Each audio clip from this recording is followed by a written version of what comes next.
ನೋಡಿ, ಈ ಚಿಕ್ಕ ಬೀಜಗಳೇ ನಮ್ಮ ಆರೋಗ್ಯದ ನಿಜವಾದ ಸೂಪರ್ ಹೀರೋಗಳು. ಇವು ಬರೀ ತಿಂಡಿಯಲ್ಲ, ಆರೋಗ್ಯದ ನಿಧಿ. ಹಾಗಾದ್ರೆ ಏನೆಲ್ಲ ಪ್ರಯೋಜನ ಇದೆ, ಬನ್ನಿ ನೋಡೋಣ. ಈ ಬೀಜಗಳಲ್ಲಿರುವ ಮ್ಯಾಗ್ನೀಷಿಯಂ ನಮ್ಮ ಹೃದಯವನ್ನ ಸ್ಟ್ರಾಂಗ್ ಆಗಿ ಇಡುತ್ತೆ, ಬಿಪಿ ಸರಿಯಾಗಿ ಇರಲು ಸಹಾಯ ಮಾಡುತ್ತೆ. ಜಿಂಕ್ ಇದರಲ್ಲಿ ಹೆಚ್ಚು, ಇದು ನಮ್ಮ ಶರೀರಕ್ಕೆ ರೋಗಗಳ ವಿರುದ್ಧ ಹೋರಾಡುವ ಶಕ್ತಿ ಕೊಡುತ್ತೆ. ಸಣ್ಣ ಗಾಯಗಳಾದ್ರೂ ಬೇಗ ಮಾಯವಾಗಲು ಸಹಾಯ ಮಾಡುತ್ತೆ. ಕುಂಬಳಕಾಯಿ ಬೀಜಗಳಲ್ಲಿ ದಪ್ಪ ಪ್ರಮಾಣದ ನಾರು ಮತ್ತು ಪ್ರೋಟೀನ್ ಇದೆ. ಹಾಗಾಗಿ ಸ್ವಲ್ಪ ತಿಂದ್ರೂ ಹೊಟ್ಟೆ ತುಂಬಿದ ಅನುಭವ ಆಗುತ್ತೆ.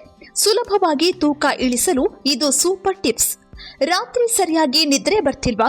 ಚಿಂತೆ ಬಿಡಿ, ಈ ಕುಂಬಳಕಾಯಿ ಬೀಜಗಳಲ್ಲಿರುವ ವಿಶೇಷಾಂಶ ಚೆನ್ನಾಗಿ ನಿದ್ರೆ ಬರಲು ಸಹಾಯ ಮಾಡುತ್ತೆ, ಮನಸ್ಸನ್ನ ಶಾಂತವಾಗಿ ಇಡುತ್ತೆ. ಪ್ರತಿದಿನ ಸ್ವಲ್ಪ ಕುಂಬಳಕಾಯಿ ಬೀಜಗಳನ್ನ ತಿನ್ನಿ, ಅವುಗಳನ್ನ ಹುರಿದು ತಿನ್ನಿ, ಇಲ್ಲ ಸಲಾಡ್ಗೆ ಹಾಕಿ. ನಿಮ್ಮ ಆರೋಗ್ಯಕ್ಕೆ ದೊಡ್ಡ ಕೊಡುಗೆ ನೀಡಿ. ನಿಮ್ಮ ಆರೋಗ್ಯವನ್ನ ಸದೃಢಗೊಳಿಸಿ ಆರೋಗ್ಯವಂತರಾಗಿರಿ.